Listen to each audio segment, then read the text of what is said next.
Hello friends, ನಾವಿವತ್ತು 7ನೇ ತರಗತಿಯ ಪೂರ್ಣಾಂಕಗಳು ಅನ್ನುವಂಥ ಪಾಠದ ಅಭ್ಯಾಸ 1.3ರ ಲೆಕ್ಕಗಳನ್ನ ಬಿಡಿಸ್ತಾ ಇದ್ದೀವಿ. ನೋಡಿ, ಇವತ್ತಿನ ದಿವಸ ನಾವು 1ನೇ ಪ್ರಶ್ನೆಯಲ್ಲಿರುವಂತಹ ಲೆಕ್ಕಗಳನ್ನ ಬಿಡಿಸೋಣ. ಮೊದಲ 1ನೇ ಪ್ರಶ್ನೆ ಹೇಗಿದೆ ನೋಡಿ, ಮುಂದಿನವುಗಳ ಮೌಲ್ಯ ಕಂಡುಹಿಡಿಯಿರಿ. ಹಾಗಾದ್ರೆ ಇಲ್ಲಿ 3 ಲೆಕ್ಕಗಳನ್ನ ಕೊಟ್ಟಿದ್ದಾರೆ.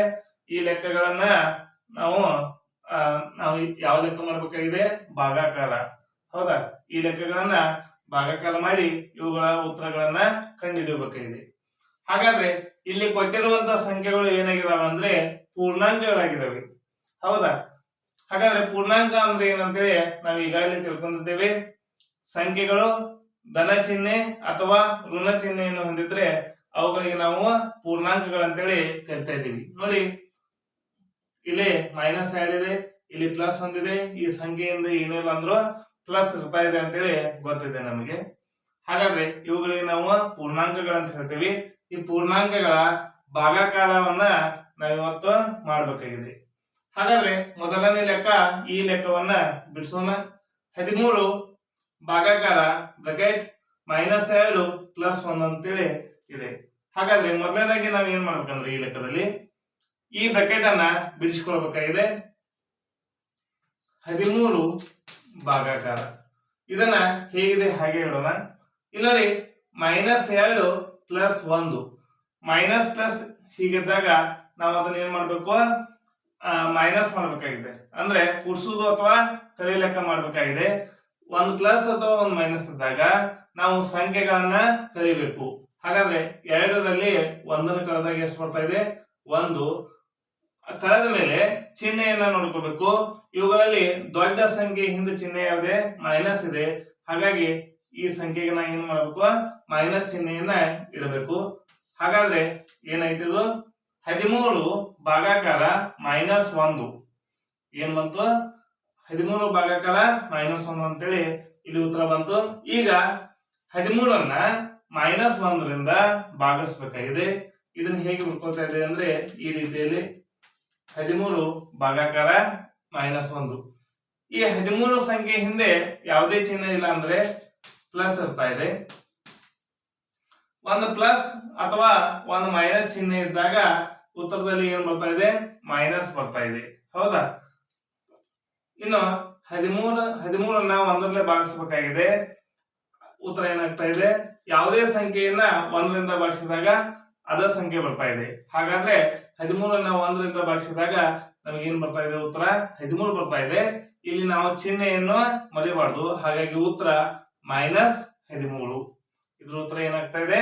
-13 ಅಂತೇಳಿ ಬರ್ತಾ ಇದೆ. ಇನ್ನು ಎಫ್ ಲೆಕ್ಕ 0 ಭಾಗಾಕಾರ -12.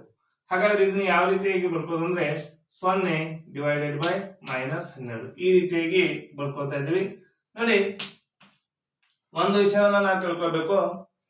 0ಯನ್ನ ಯಾವುದೇ ಸಂಖ್ಯೆಯಿಂದ ಭಾಗಿಸಿದ್ರು ಕೂಡ ಉತ್ತರ ಏನ್ ಬರ್ತಾ ಇದೆ? ನಮ್ಗೆ 0 ಬರ್ತಾ ಇದೆ. ಹೌದಾ? 0ಯನ್ನ ಯಾವುದೇ ಸಂಖ್ಯೆಯಿಂದ ಭಾಗಿಸಿದ್ರು ಕೂಡ ನಮಗೆ ಉತ್ತರ 0 ಬರ್ತಾ ಇದೆ. ಅಷ್ಟೇ ಅಲ್ಲ, ಈ 0ಗೆ 0 ಅಂತೇಳಿ ಮಾತ್ರ ಬರೀಬೇಕು. ಪ್ಲಸ್ ಅಥವಾ ಮೈನಸ್ ಚಿಹ್ನೆ ಇಡಬಾರ್ದು. ಹಾಗಾದ್ರೆ 0 ಅನ್ನುವಂತ ಸಂಖ್ಯೆ ಪ್ಲಸ್ ಚಿಹ್ನೆಯನ್ನು ಹೊಂದಿಲ್ಲ, ಮೈನಸ್ ಚಿಹ್ನೆಯನ್ನು ಹೊಂದಿಲ್ಲ. ಅದೇ ರೀತಿಯಲ್ಲಿ ಜಿ ಲೆಕ್ಕವನ್ನ ನೋಡೋಣ. -31 ಭಾಗಾಕಾರ -30 + -1 ಈ ರೀತಿಯಾಗಿ ಲೆಕ್ಕವನ್ನು ಕೊಟ್ಟಿದ್ದಾರೆ. ಮೊದಲನೇದಾಗಿ ಈ ಬ್ರಾಕೆಟ್ ಅನ್ನ ನಾವು ಬಿಡಿಸಿಕೊಳ್ಳೋಣ. -31 ಭಾಗಾಕಾರ ಇದನ್ನ ಹೀಗೆ ಬರ್ಕೊಳ್ಳೋಣ. ಇದಾದ್ಮೇಲೆ ಈ ಬ್ರಾಕೆಟ್ ಅನ್ನು ಬಿಡಿಸೋಣ. ನೋಡಿ, ಮೈನಸ್ ಮೈನಸ್ ಎರಡೂ ಕಡೆ ಮೈನಸ್ ಇದ್ದಾಗ ಏನ್ ಮಾಡ್ಬೇಕಾಗಿದೆ? ಕೂಡಿಸ್ಬೇಕಾಗಿದೆ. ಹಾಗಾದ್ರೆ ಚಿಹ್ನೆಗಳ ಸಂಕಲನ ನಮ್ಗೆ ಗೊತ್ತಿರಬೇಕು.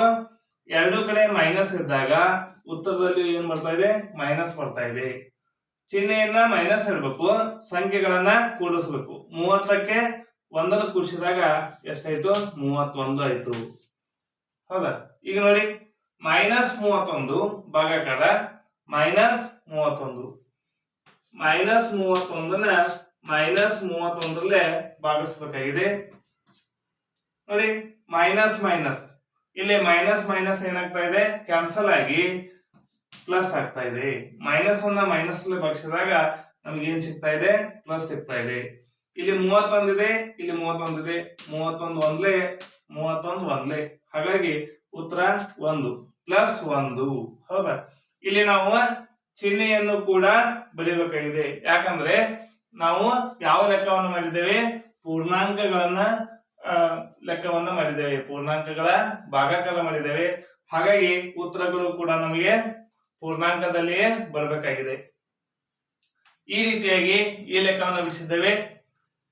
ಈ ವಿಡಿಯೋ ನಿಮಗೆ ಇಷ್ಟ ಆಗಿದ್ರೆ ಲೈಕ್ ಮಾಡಿ, ಶೇರ್ ಮಾಡಿ, ಸಬ್ಸ್ಕ್ರೈಬ್ ಆಗಿರಿ. ಹಾಗೆ ನಮ್ಮ ಯೂಟ್ಯೂಬ್ ಚಾನಲ್ ಎಲ್ಲ ವಿಡಿಯೋಗಳನ್ನ ನೋಡ್ತಾ ಇರಿ. Thank you.